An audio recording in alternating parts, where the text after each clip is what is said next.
waa duleedkii xariirad oo dooxadii waxaad arkayso xaafadaha aad arkayso wadada roobabka ay dhibaato u geysteen iyo dad nimcadaba ka faa'iideystay haddaba waxaan wareysanaynaa qayb ka mid ah xoolo dhaqatada degmada xariirad in la yiraahdo Cabdi Aw Muuse ka sii daay sidaad sheegteen weeyaan anigu 200 oo laxaad baan halka ku dhaqay 200 ee laxaad uu iga qaaday wadiga arkaya dee musiibada dhacaysa oo mar xagga ku qabatay xagga Bismillaahi Raxmaani Raxiim dadka adarkaysa dhacaya dadkii xawxabyada beertay qaarkood waa ka furay beeraha qaarkood waa ka furay nimcadii haddana waa alxamdulillah calaa kulli xaal laakiin dadka xoolo saaca u yeelan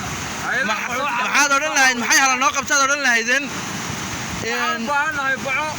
waxaan u baahanahay bustayaal waxaa loo baahan yahay daryeel bini'aadamnimo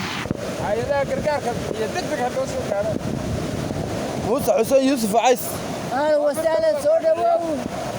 waan dhownahay roobabka da'aya nimcooyinka iyo nusqaantooda bal naga waran طيب بريا بيتك لا يساعد بعد عيطاك وأركي ساعة عوني يطلع ويسراعين أوارتي بطاك راك قرني روم كان الحمد لله نيو أنا سوقره وبيعي أنا سوقره بالسيارة والله نرتضي أرجع ده واحد كده